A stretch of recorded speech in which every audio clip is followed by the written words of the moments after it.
Muito bem, estamos começando mais um Burkcast, o podcast do Burke Instituto. Hoje eu estou aqui com Lucas Zambonini, ele que é doutor em música pela Unicamp, é mestre na Universidade de Música de Karlsruhe, Alemanha, formação musical em ambiente familiar, é filho de músicos aí, né?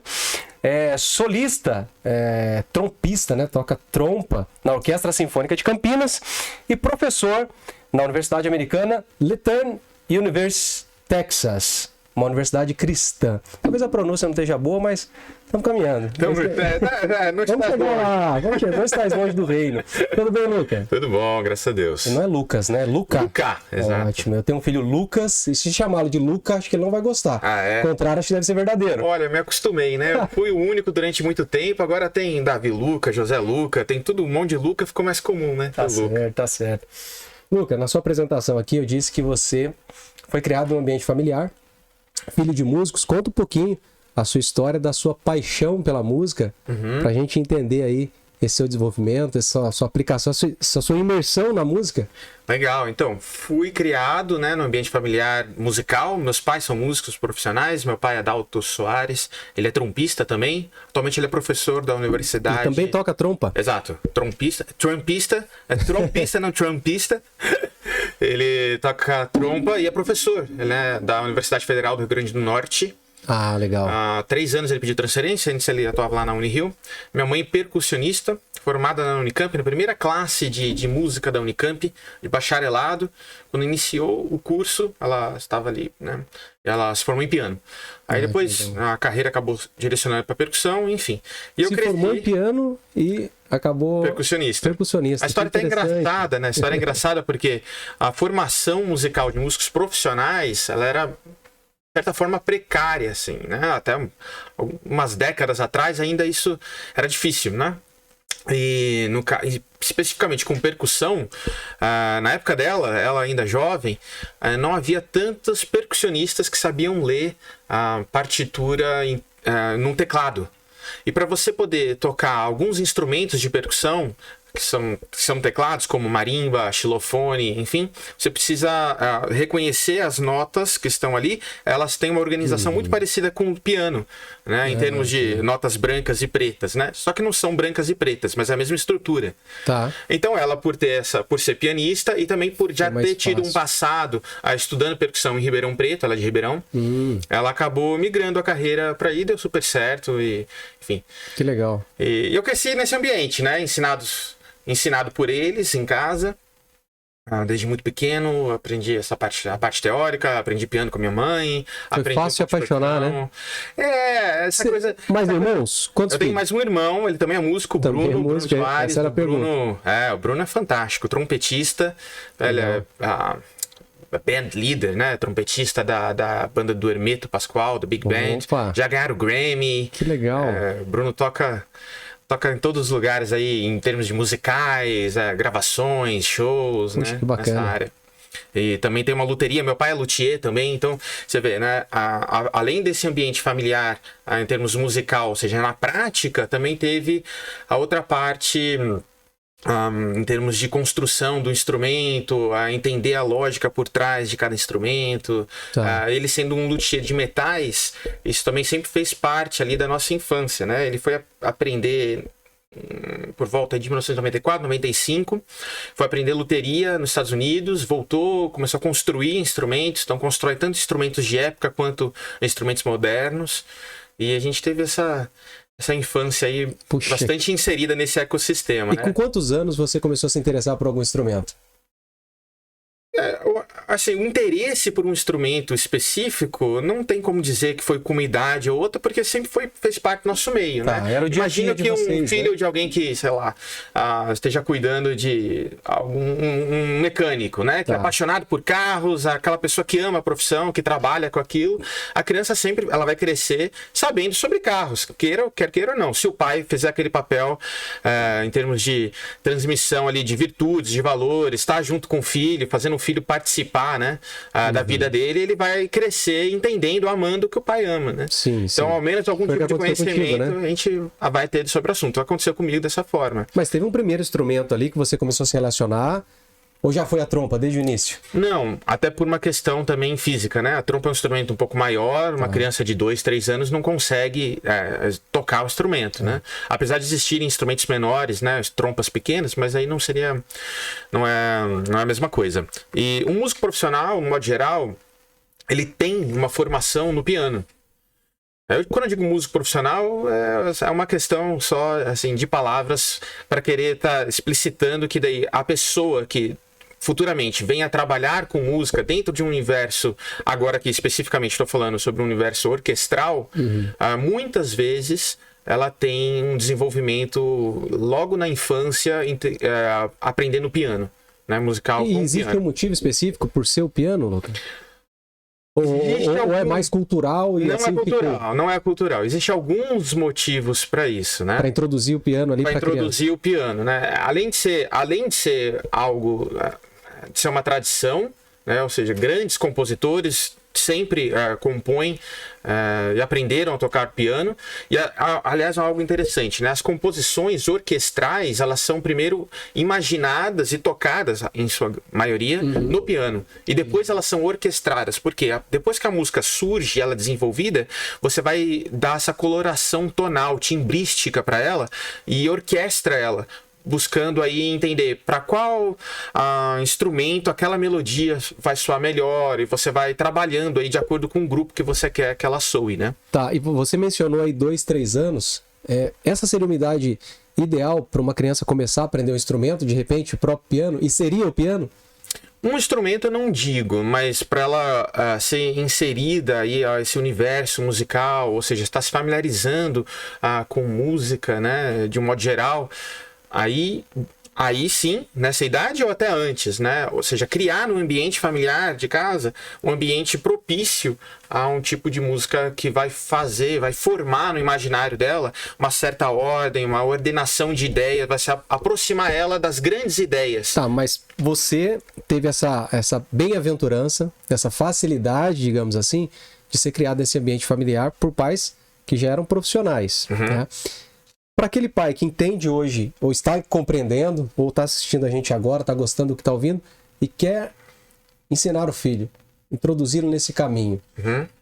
Quais são os primeiros passos? A primeira iniciativa, buscar um professor? Talvez é a primeira coisa que ele vai pensar. Pô, vou no Google buscar um professor de piano. Ou não. Existem iniciativas que você pode começar a fazer em casa, os primeiros passos. Existe ou não? Existe. E até uma reclamação que eu ouço bastante, né, de alguns pais que estão querendo isso.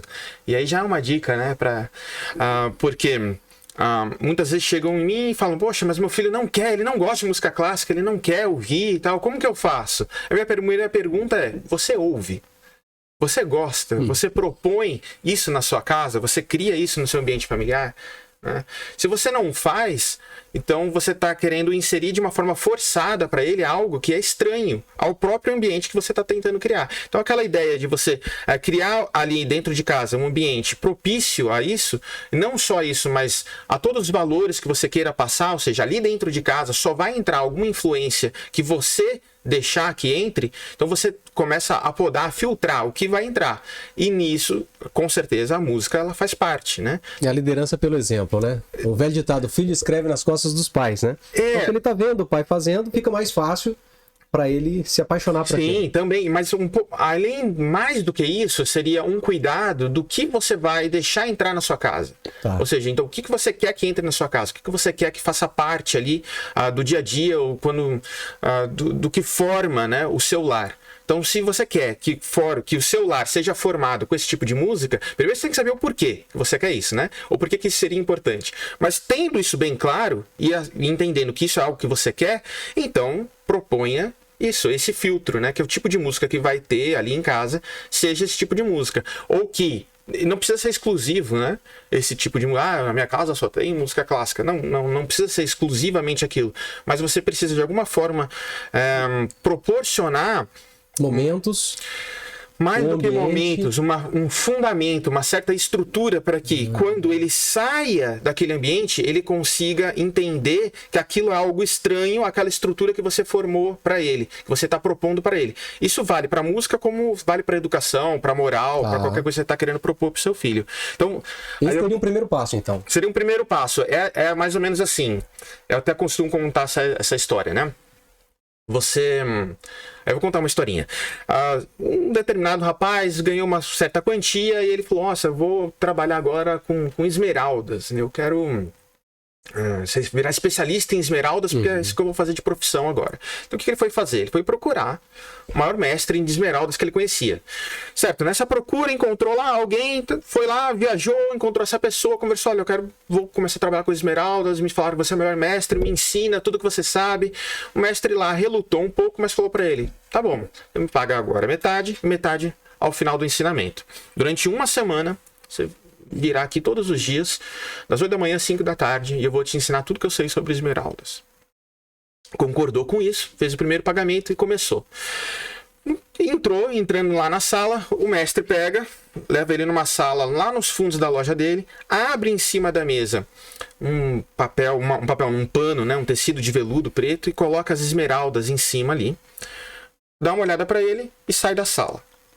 Ele fica ali olhando para aquelas esmeraldas, o dia passa, dá 5 da tarde, o mestre volta, sem falar nada, recolhe as esmeraldas e sai. O rapaz ficou meio atordoado, né? Será que aconteceu alguma coisa? Por que ele fez isso? Mas decidiu não falar nada, porque afinal ele era o mestre das esmeraldas, o que deveria estar acontecendo. Essa história se repete ao longo da semana e no último dia ele já não se Todo aguentando, incomodado. não se aguentando mais, falando: o que esse cara tá querendo aqui? O mestre chega, coloca de novo, dispõe as esmeraldas ali e tá saindo. Antes dele sair, então o rapaz chega e vira pro mestre e fala assim: bom, peraí, você tá achando que eu vou te pagar alguma coisa? Não sei o que você tá achando que tá acontecendo aqui, mas você veio aqui durante a semana inteira, colocou as esmeraldas, sai daqui, No final do dia, volta. sai no final do dia, e hoje em dia, hoje no último dia, você me traz esmeraldas de uma qualidade inferior às demais, e você tá querendo que eu te pague alguma coisa? Aí o mestre falou: você acabou de aprender tudo que eu sei sobre esmeraldas, pode me pagar. Ou seja, a familiaridade dele com o que eram boas esmeraldas trouxe para ele um entendimento do que não eram boas esmeraldas. Com música, a gente pode traçar algo mais ou menos nesse paralelo. Ou seja, a familiaridade, a constância com ouvir música de boa qualidade vai formar no seu imaginário a forma, né, do que seria uma boa música. E a partir daí você vai começar a relacionar isso, a comparar isso com o que não é boa música. Então esse é o princípio de você estar estabelecendo ali no seu lar um ambiente com boas músicas. Tá. Agora, Luca, antes da gente continuar, para você dar a segunda dica aí para esses pais que querem introduzir os filhos a esse mundo de uma música de qualidade, e vamos falar um pouquinho de música clássica daqui a pouco, eu peço para que você não me bata, para que seus ouvidos não sangrem, porque eu falei algo similar quando o maestro Dante esteve aqui, e ele quase chorou. Tô brincando. Mas assim, imagine que você tá falando de música de qualidade. Se eu tenho música de qualidade, é porque eu tenho música de baixa qualidade. Sim. Se eu tenho música boa, é porque eu tenho música ruim. Ok? Comumente, a maioria das pessoas não gostam de música clássica. E se a gente perguntar para 10 pessoas por que elas não gostam, eu acredito que 9 vão falar porque eu acho chato. Ela não sabe ela não sabe nem o que é música clássica. Já começou a ficar nervoso. Não, porque ela não sabe. Tô brincando, mas essa é uma realidade.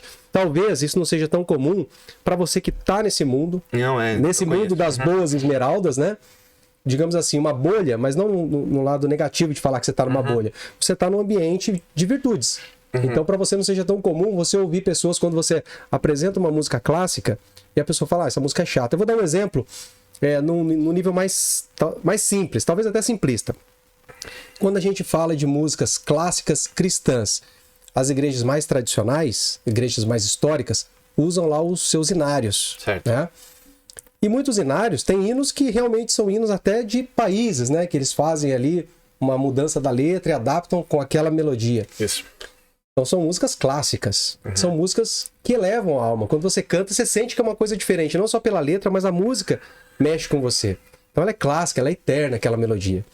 Hoje, se você traz para alguns jovens, eles vão ouvir aqui e falar: puxa, mas não tem aquela música da Igreja da Parede Preta, né? Aquelas músicas intermináveis, aquele worship. Essa aí tá muito chata. Entende o que eu tô falando? Entendo. Essa é a minha experiência com a música que eu gosto. Eu sou esse cara que gosto dessas músicas, desses cenários, essa música mais clássica, né? Se você colocar uma música desses músicos históricos, né? A gente vai pegar aí de 3, 4, 5 séculos atrás, essa vai ser a experiência da maioria dos jovens hoje. Por que isso acontece, Luca? O que aconteceu para isso chegar até aqui? Fazendo um paralelo simples aqui com comida, certo?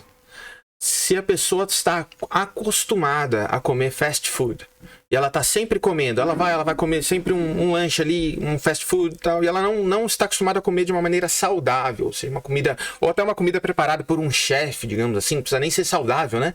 Mas algo com uma qualidade superior ali, seja superior falando em termos de ingredientes, em termos de preparo, em termos de organização de sabores, de experiência, estamos falando aqui de comida, né? E ela não está acostumada com isso, mas ela está acostumada a comer um fast food, ela vai estranhar comer essa comida, não vai? Essa outra? Sim. Por melhor que ela seja, ela vai estranhar. E hoje, a gente não está acostumado com fast food. A gente estava antes, algumas décadas atrás. Hoje é ração. Hoje a gente está acostumado com ração. É isso que a gente está acostumado. Então, quando você pega e dá ração para a pessoa e ela está acostumada com ração, é muito difícil ela experimentar uma comida de um chefe e achar que é boa.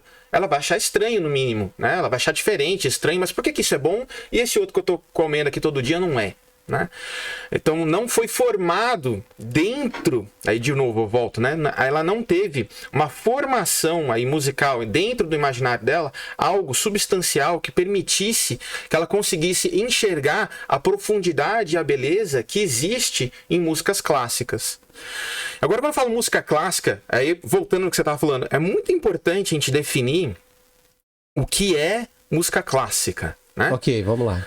Porque quando a pessoa diz eu não gosto de música clássica, ela é impossível alguém não gostar de música clássica, né? Porque a gente tem uma variedade tão grande de músicas durante a história que a gente considera sendo música clássica, que não tem como não encontrar uma música que a pessoa não goste, um estilo, um gênero, um compositor, algo que converse com ela de alguma forma, né? Algo que explicite de alguma forma para ela uma verdade que está presente na própria realidade e que ela possa se conectar com isso, né?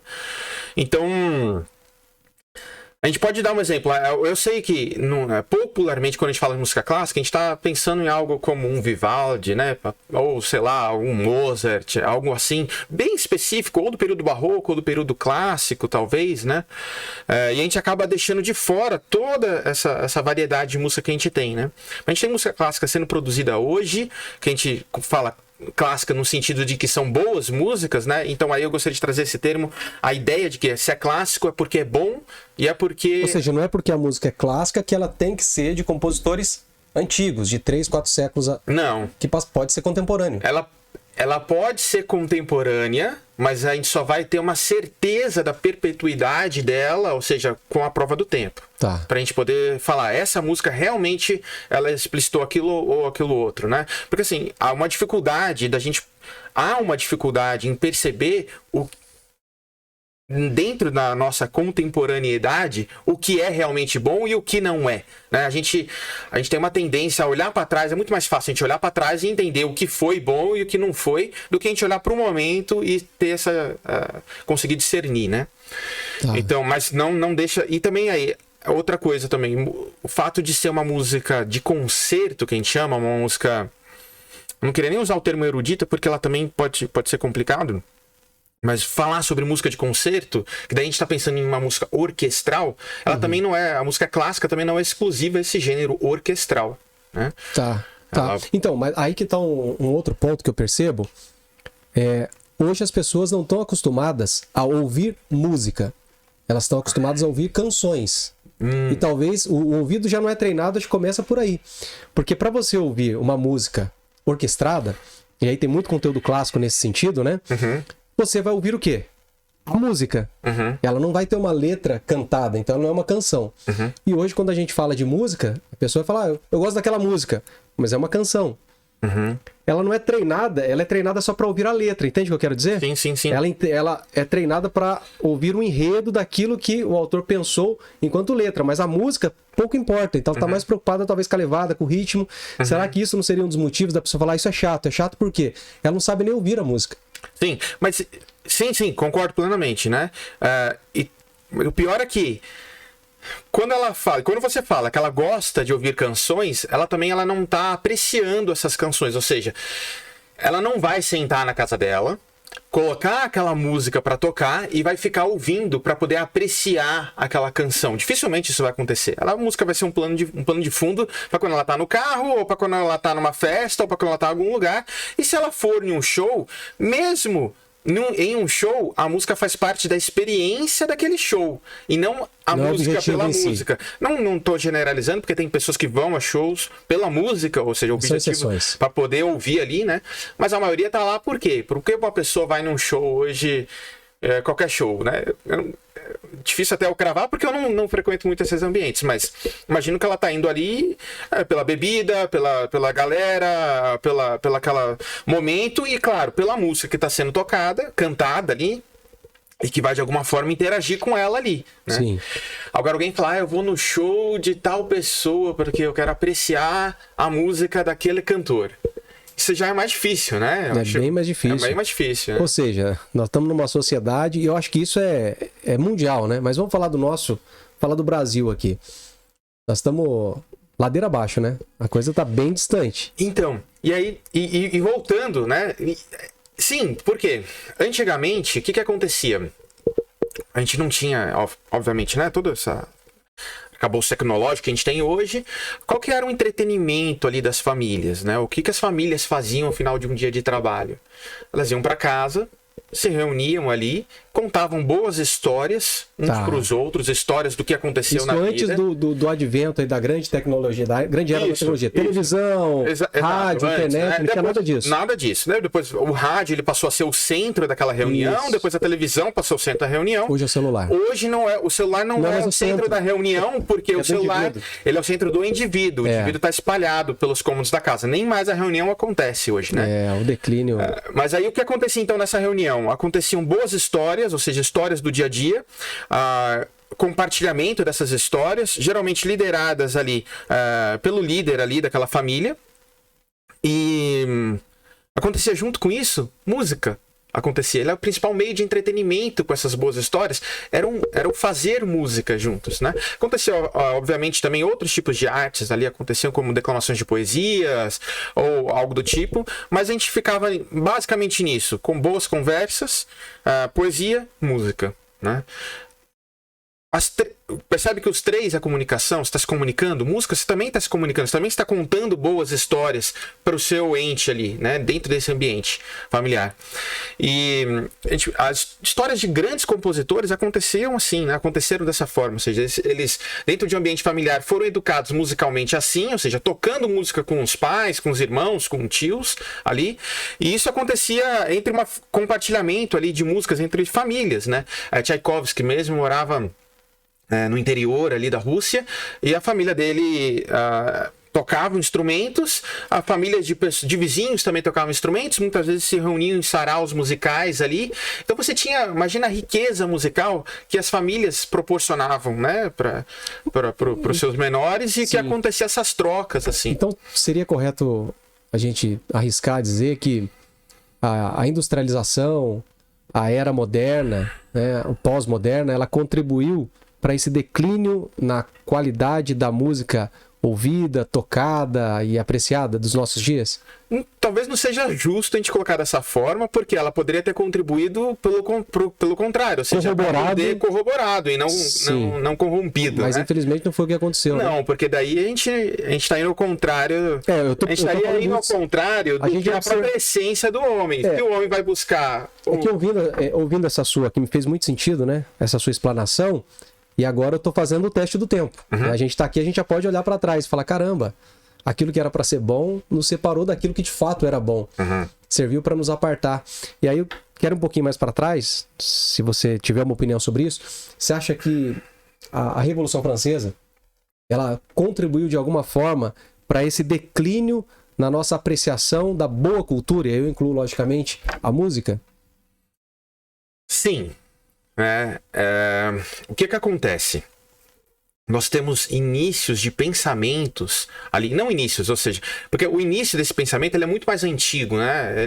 Ele é tão antigo quanto a própria história da humanidade. Ou seja, eu sempre tento traçar um paralelo com Pensamento, você está falando do pensamento revolucionário? Revolucionário, exato. O pensamento revolucionário. Sim. Ele culminou ali no século XVIII, mas não digo que ele culmina, porque a gente teve durante a história diversas revoluções, né? A gente tem um início. O início é muito claro. O pensamento revolucionário ele começa com pecado, ele começa com essa revolução à própria ordem natural, ou seja, a própria aceitação da realidade e um querer do homem para poder impor a sua própria realidade ou ser senhor da sua própria realidade, conhecedor do bem e do mal. Então, a partir daí, a gente começa o pensamento revolucionário introduzido na sociedade.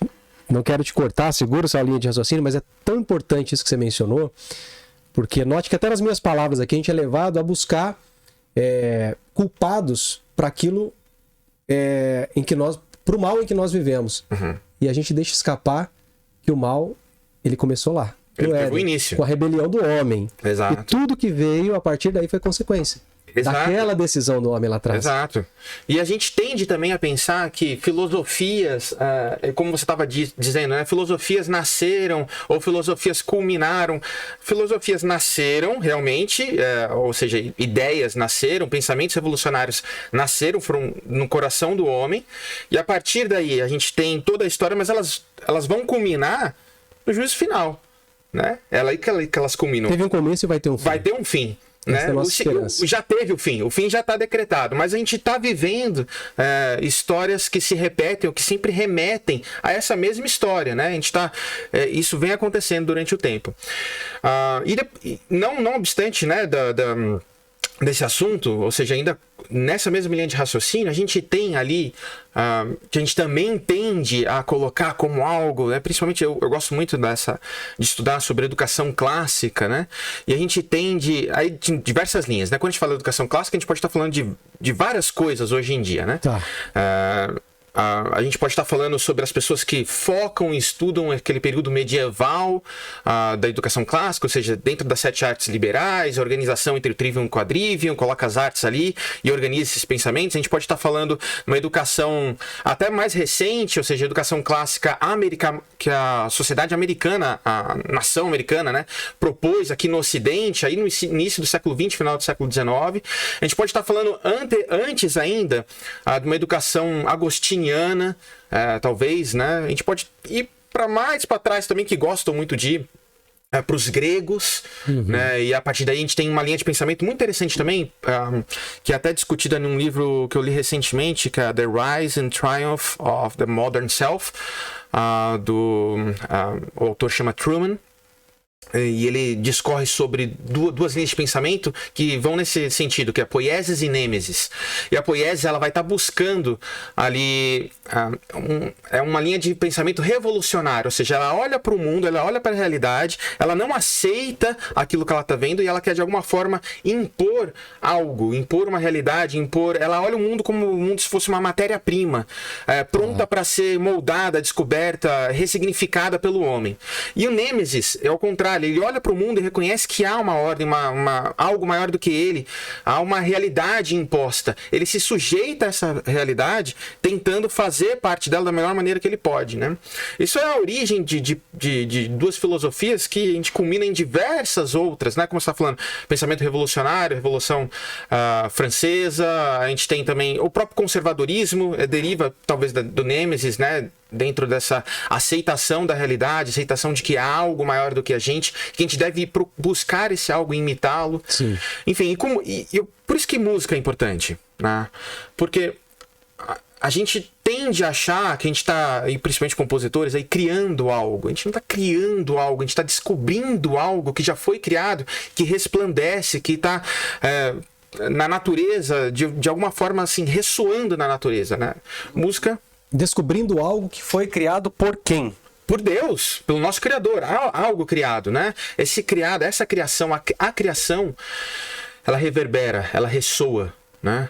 E a partir de você estudar de como do estudo, né, de como a criação ela ressoa, você vai começar a entender certas familiaridades, certas comparações, certos ornamentos. A gente vai para uma filosofia também que é grega, mas que corrobora com isso. Na República, Platão, em determinado momento, é algo que pode passar batido se você está lendo a República por ler, né? Mas um músico tentando encontrar a substância filosófica que corrobore com a ideia da música, né? Ali, você Com um olhar atento, ele vai ver. Você olha esse parágrafo, você fala... Ele não estava longe da verdade. Ele não chegou lá, mas ele não estava longe, né? Ele, em determinado momento, ele escreve no modo socrático, né? Obviamente, a República é escrita dessa forma. Em determinado momento, falando ali com o pupilo, enfim, ele solta um pensamento. Não é exatamente as palavras, mas o pensamento é o seguinte: que a gente deve ensinar música para as crianças numa idade onde elas ainda não são capazes de formar um pensamento lógico. Olha. Então, por quê? No entendimento deles, no entendimento clássico, a música são harmonias. Músicas são harmonias de modo geral, né? Que seriam naqueles 2, 3 anos que você mencionou no começo da... A partir daí, a partir daí, mas não só aí. Não somente. Anteriormente também, mas essa é uma idade onde a harmonia, onde você pode estar ensinando para a criança até uns 6, 7 anos. A criança ainda ela não é tão lógica com relação ao mundo. Qual que era a ideia dele? Você ensinar boas harmonias. Plantar isso no coração de uma criança, você vai estar plantando para ela o que é belo, você vai estar ensinando no coração dela o que é belo.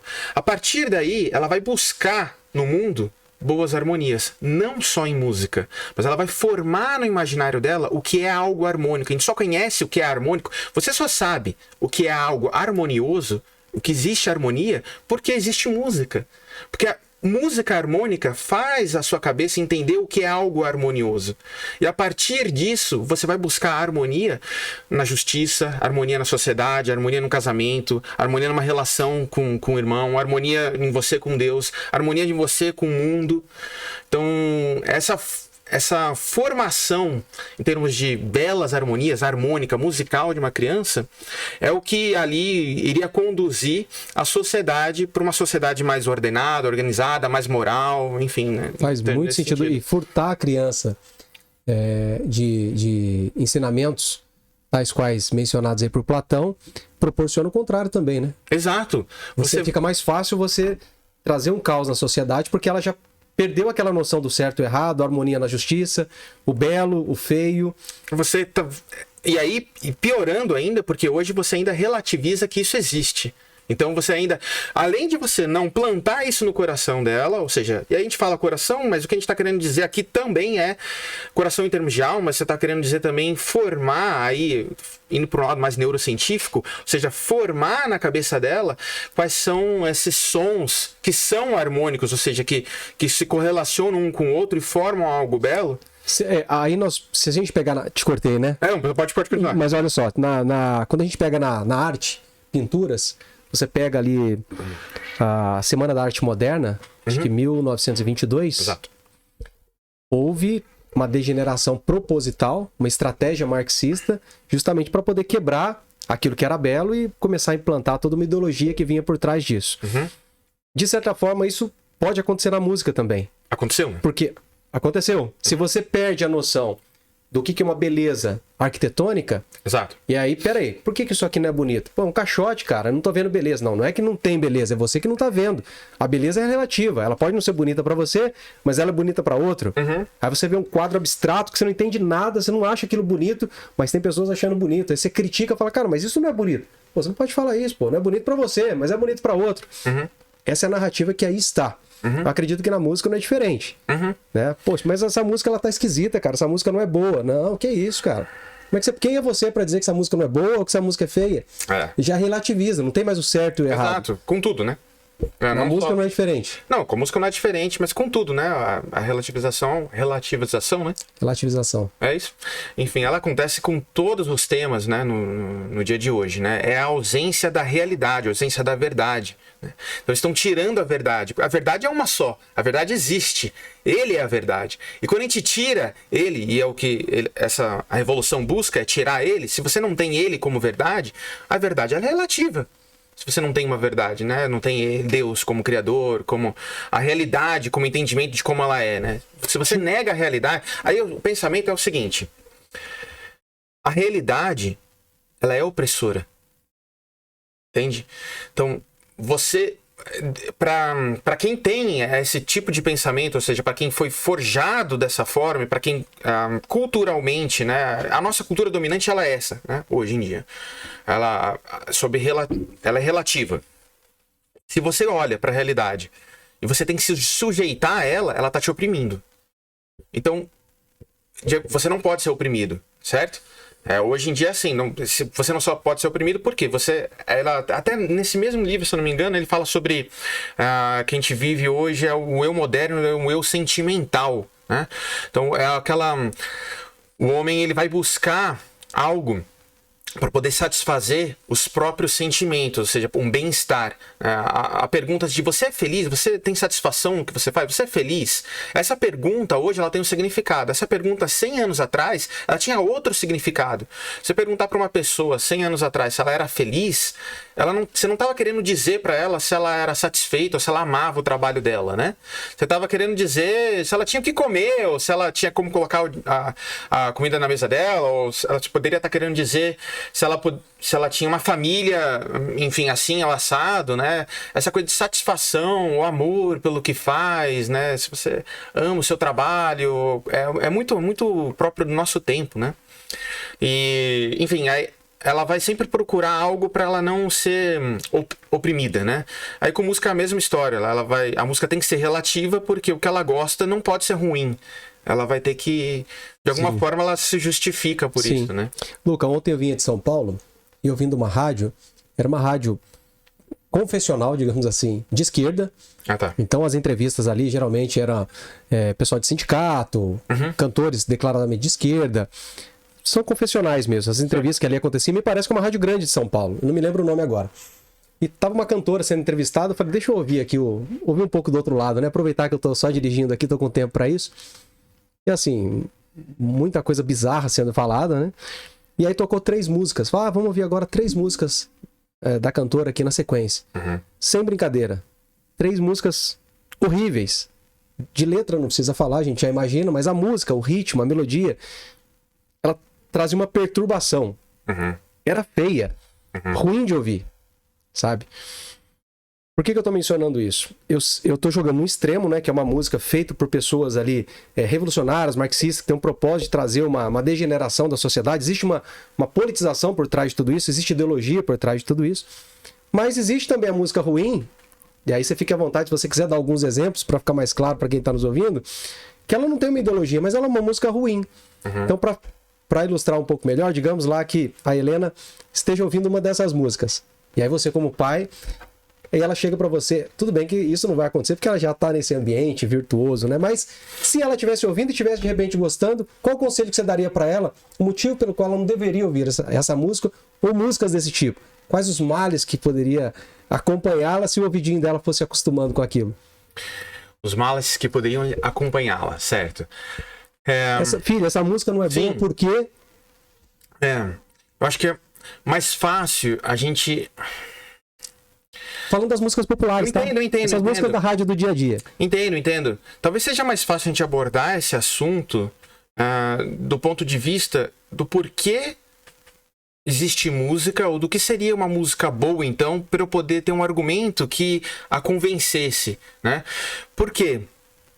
Dentro da apreciação musical, eu não estou falando no sentido de você sentar e escutar ativamente aquela música para poder apreciá-la ou perceber. Eu estou falando da apreciação musical da maneira mais superficial que existe, ou seja, você aquela parte prazerosa de ouvir uma música, né?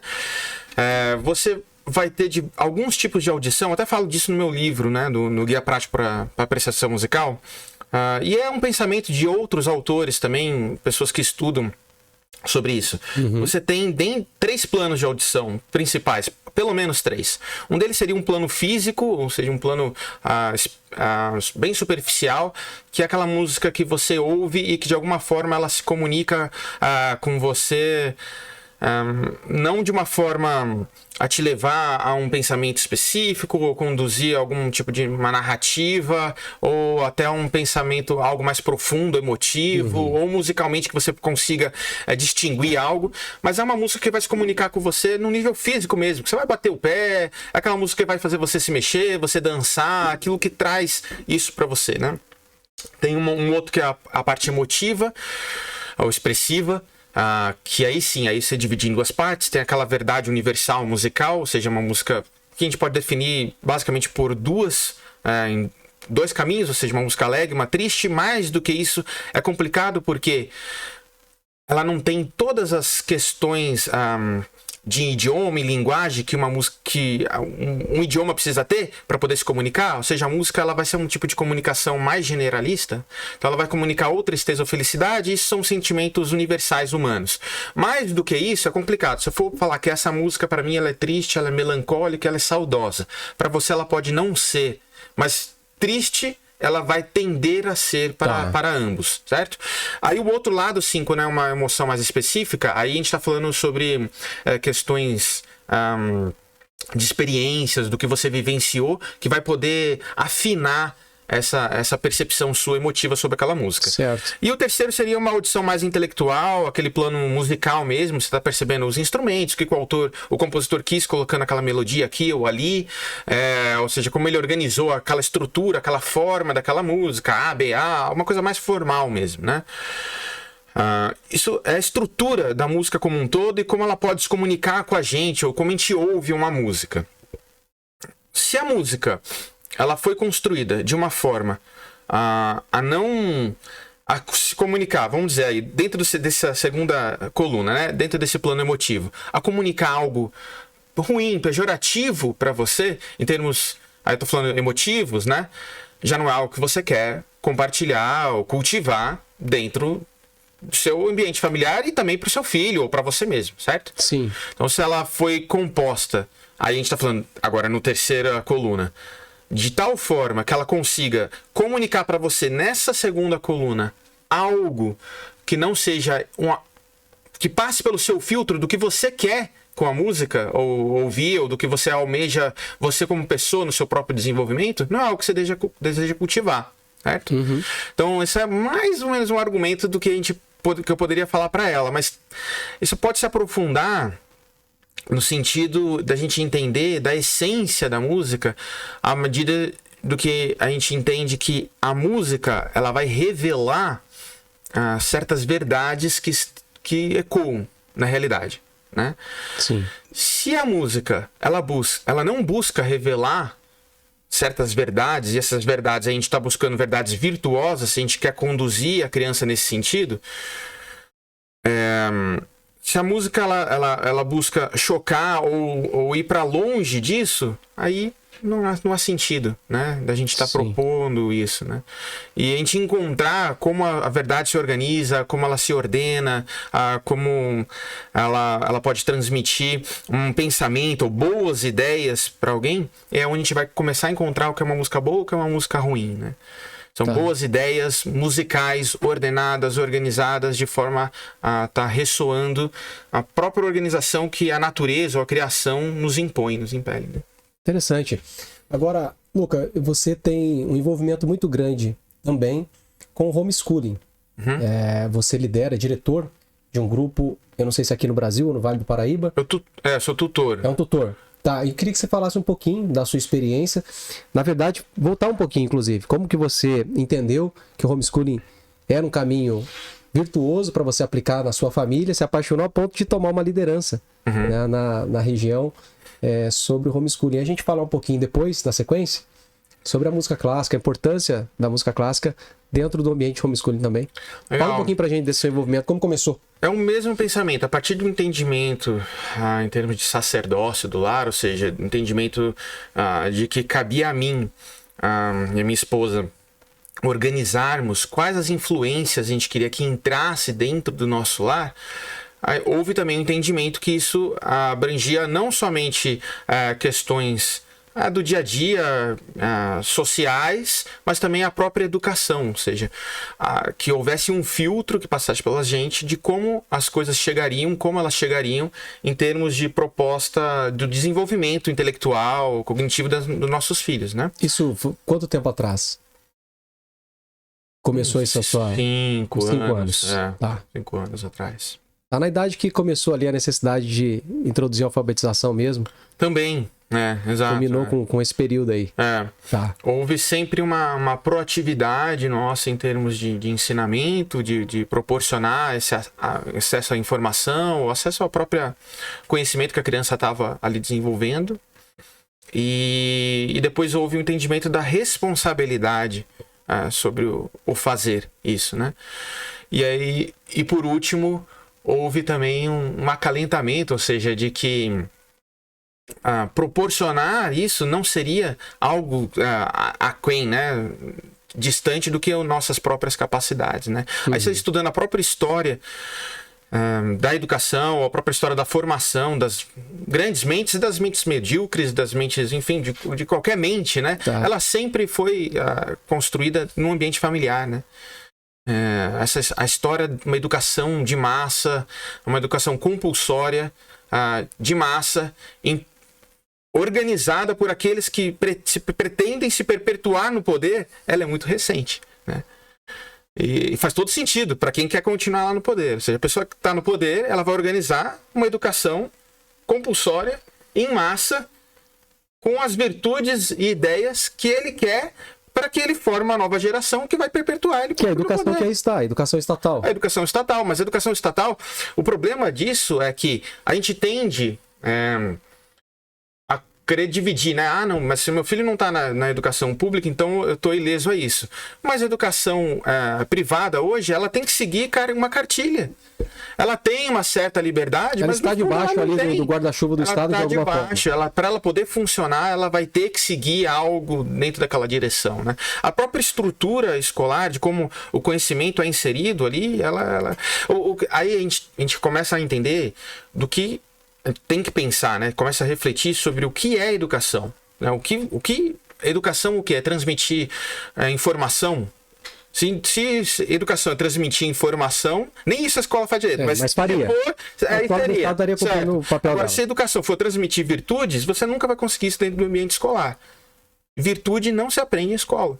Virtude se aprende dentro de casa. Virtude se aprende com pessoas virtuosas. Daí que a responsabilidade pela educação é dos pais. Daí é dos pais. Não dos professores, para aqueles que têm seus filhos em escola, seja do Estado ou particulares, ou profissionais que seja. Exato, mas aí essa responsabilidade, ela não se limita ou ela não...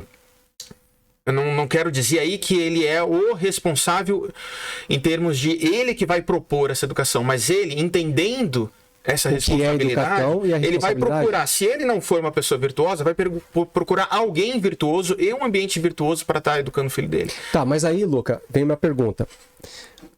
As escolas confessionais, vamos pensar naquelas que buscam fazer um bom trabalho, elas não seriam um caminho para esse tipo de pai, por exemplo, que não entende que não tem as virtudes, talvez está aquém de algumas habilidades, e ele buscou a escola confessional? Esse seria um caminho, ou você acha que não? Esse seria um caminho se houvesse virtude dentro das escolas confessionais, ou seja, se a criança que estivesse ali, ela tivesse a maior parte do tempo aprendendo com alguém virtuoso. Tá. Apesar de que possa existir um professor virtuoso em sala de aula, a criança não está aprendendo o tempo inteiro com ele. Ela está aprendendo, a maior parte do tempo, ela está aprendendo com os colegas, com o ambiente que foi formado. Então esse ambiente... E os colegas são incapazes de eles não têm virtude. Né? Mas é um contraponto enorme ao conceito de educação moderna hoje, né? De que você, na minha concepção, ou na concepção clássica, você precisa caminhar com alguém virtuoso para você se encher, ou seja, instar, né, ter o espírito daquela virtude dentro de você, para aí você poder depois exalar a virtude, ou seja, caminhar nesse sentido de virtude.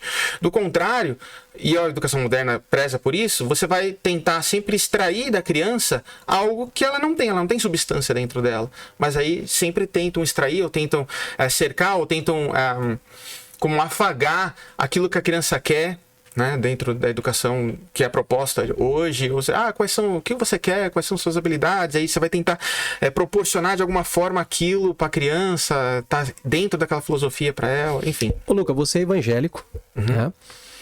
Acho que já há bastante tempo, né? Sim.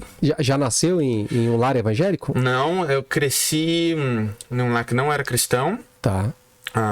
Com pais que... Mãe foi batizada na igreja católica, pai que frequentou a igreja protestante durante a infância, mas não cresci em um lar evangélico. Tá. Frequentei escolas confessionais durante toda a vida.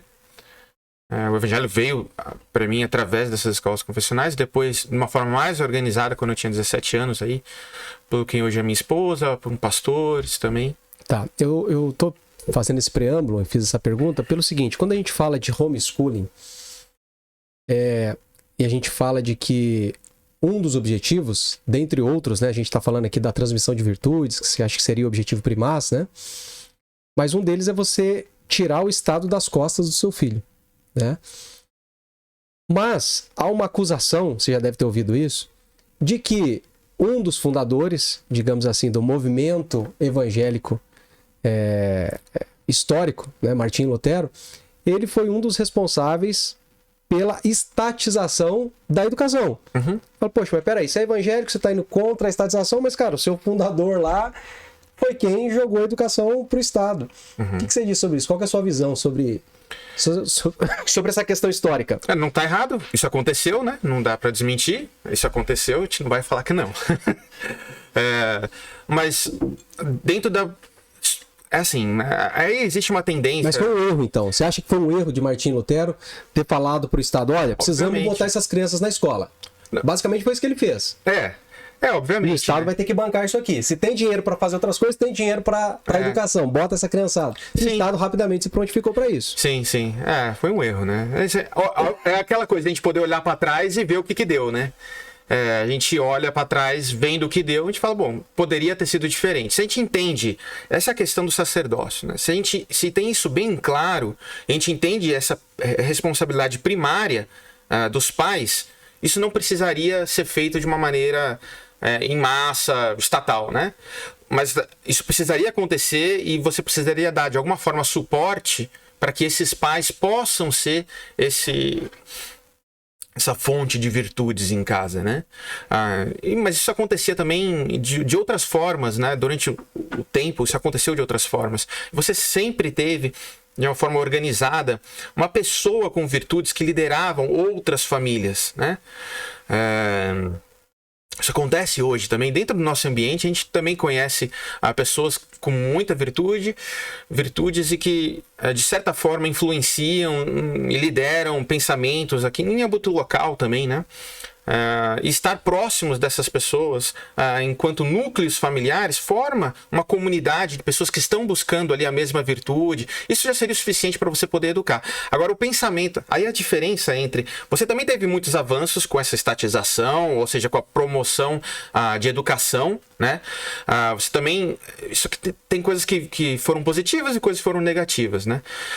O próprio advento, ou não advento, mas fortalecimento, a criação, desenvolvimento de universidades, do próprio conhecimento, expansão e diversificação, né, pulverização do conhecimento em si na sociedade, fez com que tudo... O lado que acusa isso, né, não vou entrar aqui em polêmica, mas o lado que acusa isso também, se a gente fosse depender de como as coisas estavam indo e de uma certa libertação que isso trouxe, hoje a gente estaria hoje em dia ainda sem poder, por exemplo, fazer a operação no coração até hoje. Se a coisa tivesse continuado do jeito que estava, ou seja, se a ciência, a educação não tivesse continuado a se desenvolver e ter sido massificada, né? Então tem um ponto negativo, tem um ponto positivo. Sim. A gente tem que entender, fazer uma análise do que é, mas de novo, eu vou voltar para a importância do homem na liderança em casa, do núcleo familiar, no entendimento ali do próprio evangelho, do entendimento do que é educação. Eu tenho uma visão muito, muito clara de que a educação é você organizar os seus amores, ou seja, de uma forma a promover o amor por aquilo que vale a pena ser amado. Se você pensa em educação nesses termos, em termos de promoção de virtudes que te conduzam a isso, fica um pouco mais fácil, um pouco mais claro a gente poder entender o porquê você não precisa de uma escola para promover educação, né? Aquela coisa que falam, tem muito meme, né, hoje em dia, que fala, como é que falam? Filhos de analfabetos formaram doutores e hoje doutores formam analfabetos, né? Isso é algo que falam bastante hoje, né? E é por aí, porque você não precisa ser um super letrado para você poder transmitir virtude, né? Sim. Os pais que eram analfabetos, eles não tinham ali o ensino formal, mas tinham virtudes. Isso aí, aliás, isso foi até um argumento a favor, em 2018, naquela resolução do STF, quando eles definiram ali que homeschooling não é ilegal, ou seja, que ele é constitucional e ele precisaria ali de uma regulamentação. Naquele momento, um dos ministros, não lembro qual foi, começou saudosamente a se recordar talvez de um pai ou de um avô que não frequentou escola e que transmitiu as virtudes para ele, que foi meio que autodidata ou aprendeu com alguém alguma coisa e transmitiu as virtudes que o levaram a estar no cargo que ele estava ali, né? Então, apesar de tudo, né, houve uma palavra legal ali dos ministros. Até um relógio quebrado acerta as horas aqui, né? De vez em quando. Legal. Agora, Luca, qual que é a sua visão sobre o homeschooling no Brasil? Tá um movimento já há algum tempo, né? Alguns anos para regulamentação. Você enxerga essa regulamentação como positiva? Ou se ela é restritiva demais, pode acabar sendo negativa? Melhor seria ficar como está, de forma dúbia, mas com uma certa liberdade? Qual que é a sua visão? Eu sou a favor de uma regulamentação, né, para o homeschooling, né? Tem que ser óbvio que se for muito restritiva, complica a própria prática e você acaba perdendo a essência do homeschooling, né? Se ela começa a ser impositiva em termos de material ou de conteúdo, você acaba perdendo a essência de fazer o homeschooling, né? Porque apesar do que é importante seria essa parte da transmissão de virtudes, dentro da área do conhecimento, da informação que você quer passar para o seu filho, você quer ter uma certa liberdade, né? Em termos do que você vai propor ali, para você poder incentivar na criança o que ela está mostrando ali em termos de afeição, né? Do que ela gosta ali, ou seja, você ir naquele caminho para ela conseguir se desenvolver bem, né? Então se ela for muito restritiva, é ruim, vai acabar travando a prática para muitas pessoas, né? Sim. Mas do contrário, também, se não houver uma regulamentação, é complicado você poder organizar isso na sociedade, né? De como isso vai ser feito, né? E, no fundo, o governo está aí para isso, para poder organizar, né? Sim. E é importante lembrar que há uma preocupação das pessoas que estão acostumadas com o modelo de escola regular, né?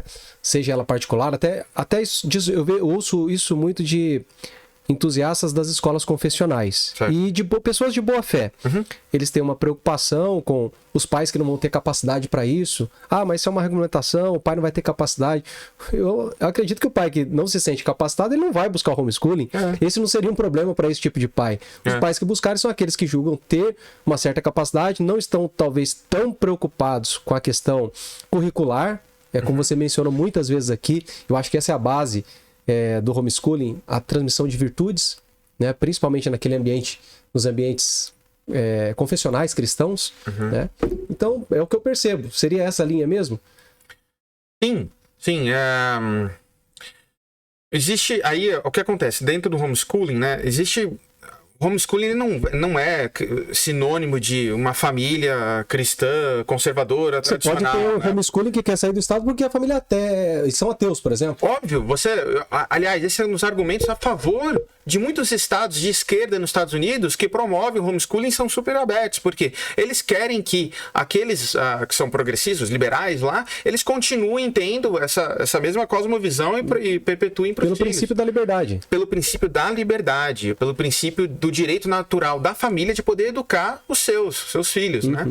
Então, aí, nesse sentido, você ter uma regulamentação em termos que simplesmente te proporciona fazer, tá ótimo. Agora esse argumento, do que o pai às vezes não se sente capaz, esse pai não vai fazer. E se ele quiser fazer e ele não se sentir capaz, ele pode buscar um tutor para ajudar ele. Com a regulamentação você vai poder levar o seu filho na escola 2, 3 vezes por semana para fazer artes, educação física, ou ele, você...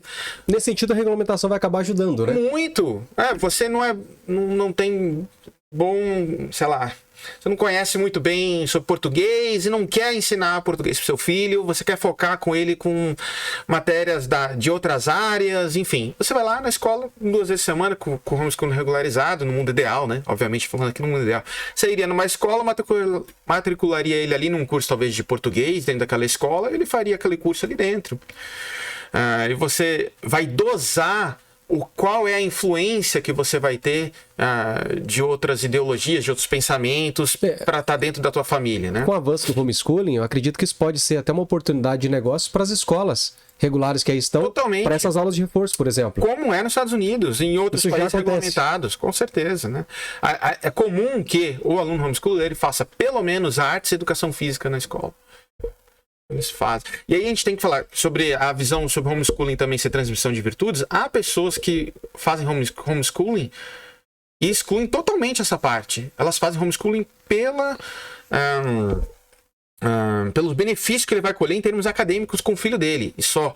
Porque ele sabe que um ensino particular, ele ali com o filho dele vai desenvolver muito melhor do que ele numa escola. Sim. Então ele vai pensar nesse lado. Então ele É uma relação ganha-ganha mesmo, né, Luca? Pensando que o Estado ganha, digamos assim, se tornar um número relevante, porque diminui o custo. Uhum. A escola particular, ela ganha porque ela pode vender essas aulas fracionadas. Uhum. E a família ganha porque ela tem a sua liberdade de ensinar o filho e transmitir o conhecimento da forma que ela acha melhor, as virtudes da forma que ela acha mais adequada. Ótimo. Isso é uma organização natural na sociedade. Deveria ser natural. Ótimo. Né? Só não ganha quem quer impor uma certa ideologia para você à força, né? Ele vai impor isso por meio do Estado, por meio da educação de massa compulsória. Só faz sentido ser contra esse tipo de pessoa. É esse tipo de pessoa que é contra. Porque ele vai. Porque aí o argumento, é a socialização. Se você acredita que estar dentro de uma sala de aula e só ali acontece a socialização, você tem que olhar para a realidade e entender como o mundo se organiza e como o mundo é. A criança ela não vai aprender diferenças sociais ali dentro de uma sala de aula. Ela pode aprender isso numa série da vida, né? Sim. Vivendo, sim. Né? Perfeito. Agora, Luca,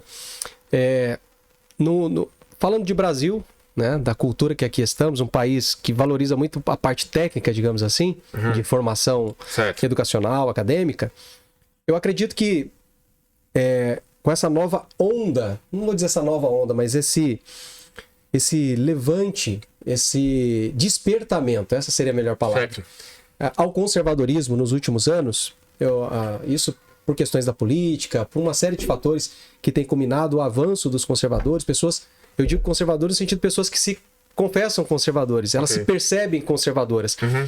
E elas de repente começam a ouvir que no ambiente conservador muitos pais buscam praticar o homeschooling. Certo. E ela fala, puxa, faz todo sentido. Eu entendi que vai valer a pena, eu vou transmitir virtude para os meus filhos, eu vou ter mais tempo com os meus filhos, vou ter mais qualidade, isso vai desenvolvê-los mais, vai forjar homens de caráter, é isso que eu quero. E ela olha para a parte técnica, ela entendeu que ela não precisa ser um professor universitário para transmitir aquele conhecimento, aqueles conteúdos, né? Ok. A parte da virtude, se ele for cristão, mais fácil ainda, né? Ele vai querer transmitir isso para o seu filho com qualidade, mas é a parte da música. Agora eu queria falar um pouquinho da música, a importância da música. A gente vai falar de uma educação clássica. Então, se a gente está falando de uma educação clássica, a gente vai introduzir a música. E a música para esses pais que não estão acostumados com esse ambiente. Eu falei, a parte técnica ele vai dar um jeito. A parte de virtudes, né? Se ele for um cristão, mais fácil ainda. E a parte da música? Como que esse pai introduz a música nesse ambiente homeschooling? Certo. Só para fazer um ponto, colocar um ponto aqui antes, a gente tem que só tomar cuidado para a gente não colocar como sinônimo educação clássica e homeschooling. Oba, eles não são sinônimos, né? Explica a diferença pra gente. Então, educação clássica... Vamos falar primeiro homeschooling. Homeschooling é educação doméstica. Ok. É aquele pai que ensinar o filho em casa. Ele vai ensinar o filho em casa, certo? Então, e aí quando a gente fala o termo homeschooling ainda, quando a gente utiliza esse termo, a gente está querendo dizer que ou o pai ou a mãe vai ser o responsável pelo ensino daquela criança. Você pode ter um pai ali liberal, progressista, tanto faz, que não quer ensinar o modelo educacional clássico, mas ele quer ensinar em casa. Ou ele está praticando homeschooling. Então a gente tem que fazer uma diferenciação entre clássico e conservador, mas a gente pegando nesse sentido que eu acho que você quis dizer, conservador. Tá. Tem um pai progressista, ele vai quer fazer homeschooling porque ele tem os valores progressistas dele. Sim. Esses são esses valores que ele quer passar. E além, ou ele não pode estar pensando em nada em termos de valor. Ele só está pensando assim, se eu botar meu filho aqui em casa e eu der educação para ele, porque eu sou capaz, ele vai ser muito melhor formado do que na escola. Então é isso que eu vou fazer. Sim, perfeito. Eu quero formar ele academicamente muito superior do que eu tô vendo que a escola pode ser capaz. Eu acho que eu sou mais capaz de formar ele academicamente melhor. Então é isso que eu quero fazer. Educação domiciliar. Educação domiciliar, doméstica. Não tem nada a ver com educação Não clássica. tem nada a ver com o resto, né? Aí, ok. E a educação clássica, ela seria uma linha de educação que você pode propor dentro da educação doméstica. E aí, pode ser polêmico, eu vou falar agora, mas dentro da minha visão, a educação clássica, ela só pode acontecer no homeschooling. Essa seria Ela uma afirmação que eu faria. não pode acontecer no ambiente escolar. Então, assim, para fazer a diferença entre homeschooling e educação clássica, você pode praticar homeschooling sem praticar educação clássica, mas você não pode praticar educação clássica sem praticar homeschooling. Exato. Porque Perfeito. educação clássica é transmissão de virtudes. Isso não é possível no Isso não ambiente é bem- formal escolar. Não é possível. Perfeito, ficou muito claro. Essa é a diferença dentro da minha visão, certo? E aí a gente tem ainda E aí, enfim, aí dentro da educação, do modelo de educação clássica, como eu já falei anteriormente, a gente tem... eu posso estar falando de muitas coisas quando eu falo sobre educação clássica, né? Mas se a gente resume a isso, transmissão de virtudes, acho que resume toda a linha que eu quero dizer, meu Para efeito pensamento. introdutório, resume bem. Legal. E a música? Agora, então, já não estamos falando só de homeschooling, estamos falando de educação clássica. Certo. O pai que quer educar o seu filho nos valores de forma clássica, no ambiente homeschooling. Como que ele é o melhor caminho para ele introduzir a música? Ele introduzir a música. A música, com certeza, ela vai fazer parte dessa cosmovisão clássica doméstica, em termos de educação, porque ela é um meio... Eu costumo fazer um paralelo bem interessante com qualquer forma de arte, na verdade, que é própria, né, relativa ao ser humano. A música, sendo uma arte, ela vai ter a essência de poder transmitir ideias, pensamentos de uma forma, aí no caso da música, abstrata, ou seja, ela não tem uma forma específica, ela é abstrata. E a gente pode fazer um paralelo com isso com metáforas, né? Agora eu vou utilizar um pouco da estrutura de educação clássica do trivium e do quadrivium medieval para poder exemplificar algo. Porque assim, se você for pensar com trivium e quadrivium, na ideia de que elas são são 7 vias, né, organizadas em duas principais aí, 3 e 4, que elas de alguma forma elas sintetizaram pensamentos milenares acerca de áreas distintas, que elas promovem a libertação do humano, ou seja, São artes liberais, né? São artes liberais, elas promovem a libertação. Você estava preso, agora você está livre, você entende a realidade como ela é a partir das 7 artes, ou da formação dessas 7 artes liberais. A música, faz parte dela, de uma das 7 artes liberais, faz parte do quadrivium, no sentido de harmonia também, no sentido de entendimento da organização de números, como o número se organiza no tempo, como o número se relaciona um com o outro. Então, a partir desse entendimento, você vai passar a ter uma visão, uma sensibilidade à realidade, né? E por ela ser abstrato, a música, você vai formar aí certas conexões ou metáforas, transmitir para aquela criança metáforas que possam expandir o imaginário dela para ela poder compreender a realidade mais próxima do que ela é, algo que possa passar os limites da própria palavra. Então, através da música, você transcende a palavra, a comunicação falada, e você dá profundidade no entendimento da realidade, podendo trazer nuances que só são possíveis por meio da arte.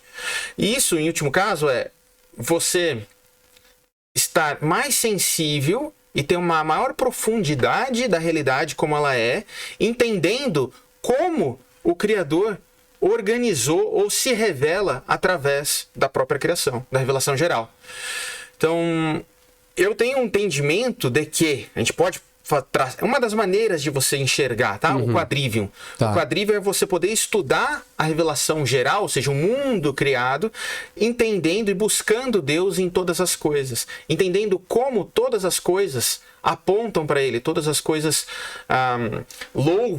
estão louvando ao Criador, né? E aí, no sentido de que essas metáforas, né?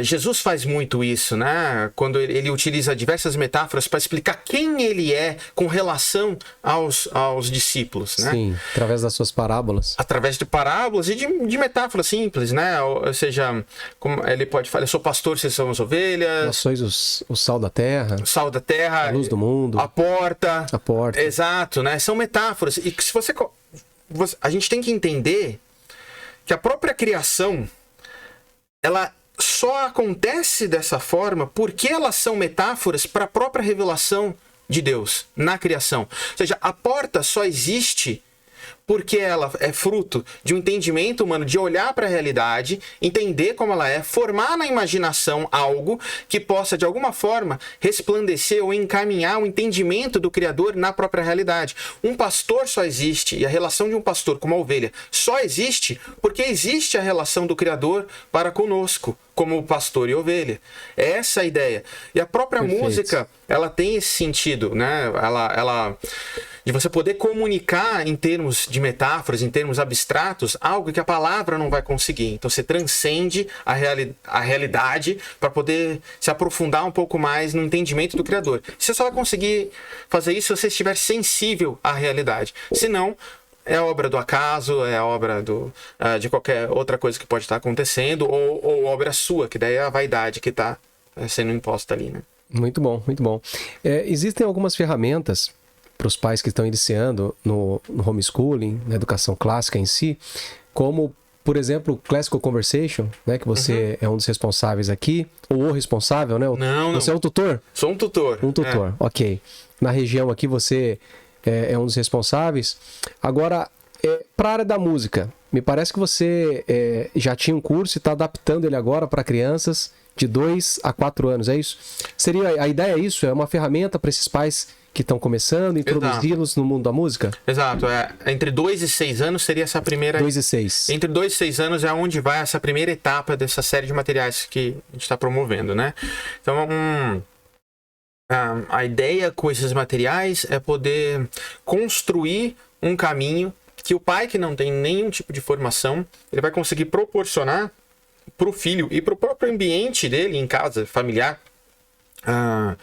essa formação, essa alfabetização musical que o filho vai precisar para ele poder construir na cabeça dele as bases de todo o processo composicional da música erudita ou de concerto ocidental.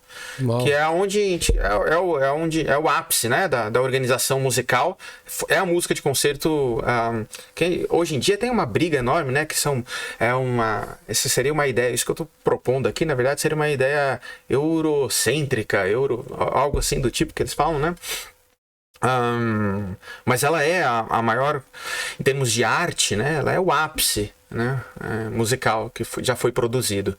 E ela tem uma base clássica. Por isso ela é clássica. E ela tem uma base composicional que a gente consegue construir na formação da criança, ainda naquela idade, aí voltando Platão, ainda numa idade que é possível plantar essa semente de uma maneira irracional, de uma maneira que não seja consciente para a criança, ou seja, uma aproximação, uma familiarização, um amor por aquilo e um conhecimento por aquilo, por aquela base, que depois, mais para frente, ela alfabetizada musicalmente, ela vai ser capaz não apenas de reconhecer uma boa música, mas ela vai ser capaz de se expressar através de boas músicas, musicalmente, né? Então você vai construir aí bases composicionais de escalas, bases composicionais de intervalo, estruturas, né? Ordenação de harmonias, de acordes. Tudo isso vai formar uma mente musical ordenada que depois ela é quase que um novo idioma que você vai estar plantando ali na cabecinha dela. E depois ela é capaz de só colocar esse idioma para fora, se expressar musicalmente, com boas ideias, ordenada, organizada, de forma estruturada. Bacana. E Inteligência Musical É o nome da plataforma. Da plataforma. Está disponível esse curso? E esse que você mencionou agora? Esse que eu mencionei agora, ele vai ser uma série de materiais, né? Tá. Que tanto pais vão poder utilizar. Eu acredito que tem muita gente que... escolas também poderiam utilizar, né? É, isso que eu ia falar agora. Muita gente está nos ouvindo agora, deve estar interessada, já querendo saber quando vai estar disponível isso. Tem uma previsão? O primeiro material tá para sair ainda esse mês. Opa, que legal. Que mês que a pessoa tá assistindo, mas a gente tá no primeiro semestre aqui de 2022. Esse é o primeiro material pra gente estar utilizando aí para estar formando esse primeiro ano, né? Tá. Ela é dividido, essa primeira etapa é dividida em 3 anos de formação. Olha. Depois desses 3 anos, a gente começa uma É isso que eu ia falar, etapa. A ideia é dar uma sequência nisso. Dar uma sequência. Puxa, que legal. Esses 3 anos, eu diria que são os 3 anos fundamentais, universais, que qualquer ser humano deveria ser educado musicalmente. Seriam esses 3 anos iniciais. Então não precisa ser a criança de 2, 3, 5 anos. Ele tem uma linguagem voltada para criança. Mas se tem uma criança de 10, 12 que nunca teve esse contato, ela vai conseguir absorver o conteúdo ali? Ele pode fazer. Porém, os exercícios ali são propostos para aquela primeira idade. E se tiver um adulto que gosta de sertanejo universitário, pode Esse também? daí não tem salvação. Não, eu tô brincando. Não, ele pode se propor aí, no caso de um adulto, a minha dica é aquela mesma que eu já falei. Então ele pode se propor a se aproximar, a se familiarizar com aquele tipo de música. Tá. Eu pretendo também no futuro, lá na LaTurner University, no Texas, o curso... É uma universidade cristã, você tinha comentado anteriormente, né? Que bacana, e o curso, ele é de apreciação musical / filosofia cristã musical. Uau! Filosofia musical cristã, enfim. Então, você é professor lá. Sou professor. Que bacana, hein? E aí, dentro desse curso, esse curso é muito legal. É um curso importante. Futuramente eu pretendo até disponibilizar ele de alguma forma, que daí adultos vão poder também absorver e entender e estar neste caminho, né? Mas vai estar disponível esse conteúdo de alguma forma na língua portuguesa, legendado, isso ou o quê? Sim, em português. Tá. Luca, muito bacana o bate-papo. Acho que a gente vai ter que marcar outras vezes para estarmos juntos aqui, para aprender um pouco mais. Os nossos ouvintes aí, o pessoal que nos assiste, nos acompanha, poder estar nos acompanhando mais, né? Tem muita coisa pra gente ouvir. E a pessoa quiser absorver mais desse conhecimento. Você já falou de inteligência musical, que é a plataforma. Sim. Mas quais são os acessos? Você tem as suas redes sociais, canal no YouTube? O que é? Sim, tem canal no YouTube, não. A gente tem no Instagram. Tá. Qual é o endereço lá? Inteligência Musical. Inteligência Musical. Tá bom. Aí lá é a plataforma... As novidades dos cursos que vão vir vão estar todos por lá. Isso, as apostilas, os livros que vão estar surgindo, vai estar tudo sendo colocado nessa plataforma. Tá bom. E quem quiser seguir o Luca Zambonini, trompetista. Trompista. Trompista. Trompista. Trompetista que toca trompete. Não. Trompista que toca trompa. Ah, tá bom. Tá bom. Quem quiser me seguir, pessoal, eu tenho um canal no YouTube, tem alguns vídeos gravados, CD gravado, tá lá no YouTube também disponibilizado. Excelente CD, por sinal. Aliás, esse CD foi um prêmio do governo do estado de São Paulo. Eles costumavam premiar a cada 2 anos, se eu não me engano, 4 artistas exclusivamente do gênero de música de concerto, erudito. Infelizmente, na última gestão aqui, o governo do estado de São Paulo mudou isso. Então, o PROAC, ele não premia especificamente mais esse gênero. Então ele dividiu essas vagas, juntou com outras, dividiu, ficou no bolo, e agora você tem 10 premiações, dessas 10 está sendo premiado 1, e olhe lá, né, por ano de música erudita. Que pena, porque o conteúdo é sensacional. Às vezes eu chego em casa para almoçar, a Patrícia tá lá ouvindo o seu CD, eu entro em casa, parece que eu tô entrando no céu. Já muda, né? Muda o contexto. Chego bravo, já fico tranquilo ali, já. Ela é direta. É estratégia, né? Eu não tinha notado isso, Luca. Olha só. É muito bom o conteúdo. Quando eu vou fazer alguma postagem de algum conteúdo clássico, às vezes até alguma mensagem, né, de reflexão, eu busco lá uma música. Lucas Zambonini, né? Tá lá. Tá no Spotify também. Pra gente colocar no story do Instagram, é bem bacana. Parabéns pelo seu trabalho, viu, Luca? Luca, obrigado. Obrigado por nos atendido, um prazer. ter passado esse tempo aqui com a gente, viu? Legal. Como eu disse, vamos marcar outras vezes pra gente estar junto novamente. Prazer, vai. Na sequência, assim que lançar o curso, a gente volta aqui e fala mais um pouco dele. Ótimo, daí a gente traz o Ramon também aqui na mesa. Isso. A gente vai ter um papo. Na próxima ele vai estar com a gente aqui. Beleza. Ele vai trazer o violão, vai dar uma guitarrada. Ótimo. Fechou. É nada, ele vai tocar um... Como que é? Não é um chorinho que fala. O que seria o clássico do violão clássico, poxa? Violão clássico. Então até lá, Ramon, violão clássico. É a tarefa, hein? Vai ter que dar uma palhinha de violão clássico aqui pra gente. É isso aí. Obrigado, Wagner. Deus abençoe, tamo junto. Pessoal, muito obrigado. Valeu. E até a próxima. Tchau, tchau.